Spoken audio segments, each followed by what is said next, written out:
This video was recorded and edited just before the COVID-19 pandemic hit. We have made changes to acknowledge the new context, but we want to emphasize that in discussing a foolish report from 20 years ago predicting climate disasters that had no chance of happening and were further hyped by the media and leading experts, we are by no means suggesting that governments should ignore worst-case scenarios. On the contrary, the coronavirus pandemic underlines that when public authorities and commentators fail to distinguish realistic threats from phantoms, we waste billions of dollars on pointless posturing and futile defenses against minor or even non-existent dangers, and leave ourselves short of the financial, intellectual, institutional, and even emotional resources that are needed to deal with real emergencies when they do appear.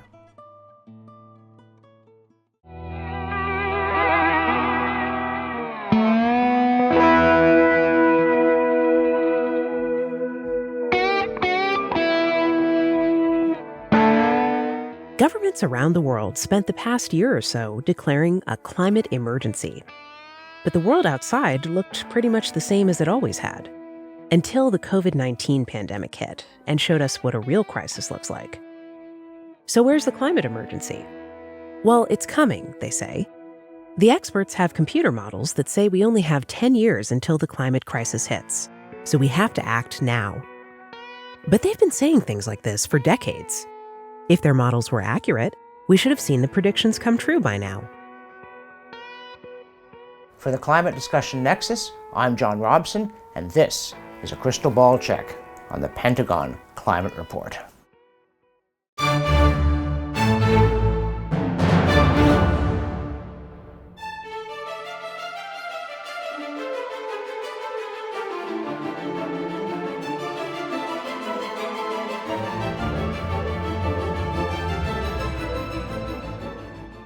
In 2003, the Department of Defense commissioned a report on the risks climate change posed for the US of A.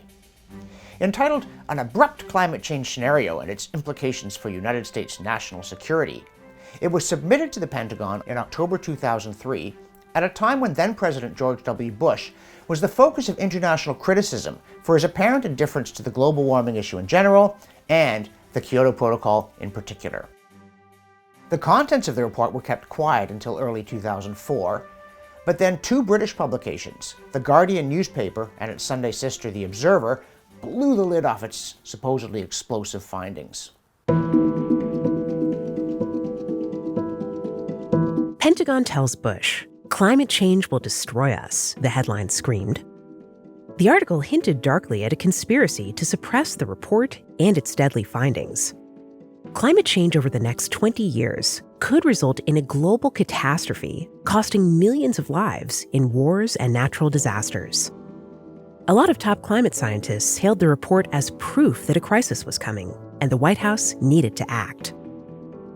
The article quoted German climatologist John Schellnhuber that the Pentagon report should be a, quote, tipping point, end quote, in persuading Bush to accept the party line on climate change. That's the same John Schellnhuber who would later go on to become head of Germany's top climate research institute and be the top climate advisor to the supposedly conservative Christian Democratic Union Chancellor Angela Merkel. British climate expert Robert Watson declared, "It's going to be hard to blow off this sort of document. The Pentagon is no wacko liberal group. If climate change is a threat to national security and the economy, then he has to act." Watson was, at the time, the chief scientist for the World Bank and the former chair of the Intergovernmental Panel on Climate Change. And Watson's warnings were echoed by another former chair of the IPCC, Sir John Houghton, who said, quote, "If the Pentagon is sending out that sort of message, then this is an important document indeed," end quote.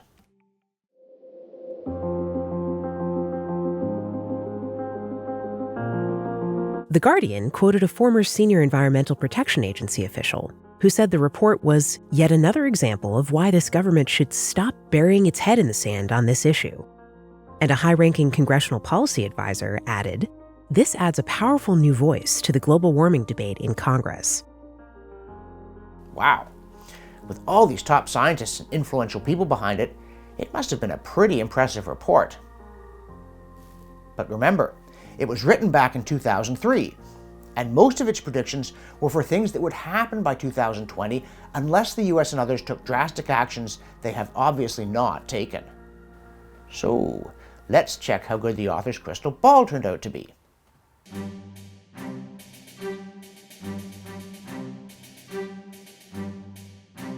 The report predicted that around 2007, coastal levees in the Netherlands could be so damaged by storms that they would give way, making Dutch cities like The Hague unlivable.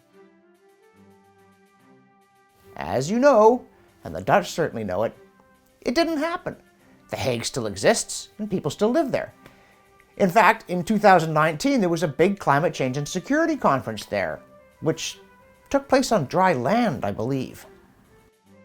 Around the same time that the Netherlands was going under, according to this 2003 Pentagon report, there would also be failure of delta levees in the Sacramento region of California that would cause an inland sea to form in the Central Valley.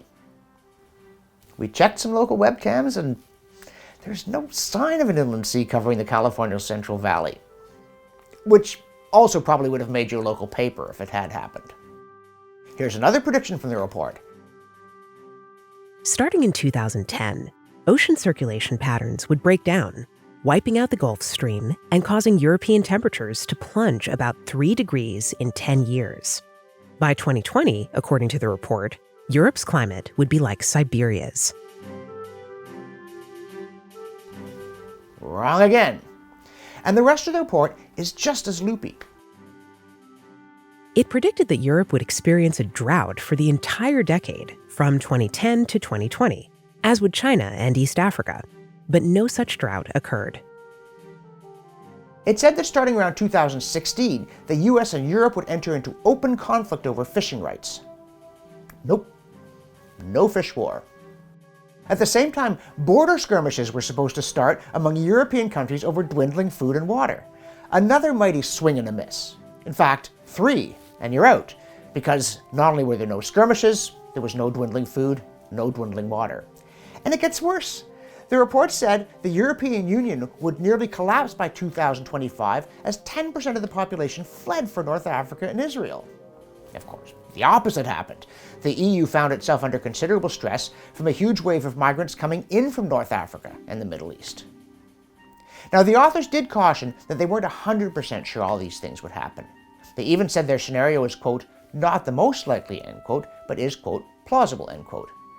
But then, your average psychic tends to hedge their bets. Not the zealots in the media, certainly not the Guardian Observer, which said, quote,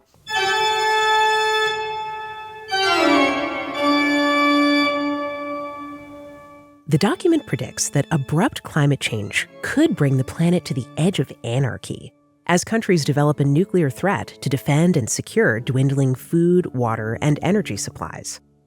The threat to global stability vastly eclipses that of terrorism, say the few experts privy to its contents. The whole report was worthless rubbish. Its predictions weren't just wrong, they were deranged. And yet it was approved by top experts at the Pentagon, endorsed by leading climate scientists, and then touted in the media as definitive evidence with major policy implications. Nobody along the way had the courage to call it what it was: garbage. And has anybody been punished since for peddling trash as treasure? Not in the Pentagon, certainly not in the press. In the spring of 2020, unfortunately, we found out what a real emergency looks like. And it doesn't just show the fatuity of trendy posturing about a climate emergency. It shows the danger of creating a public policy environment in which people who know the climate emergency rhetoric is overblown are too scared to say so, and governments, journalists, and many members of the public overlook real dangers or fail to prepare for them because they are distracted by hysterical warnings about imaginary ones. So, that common sense thing? It's your job.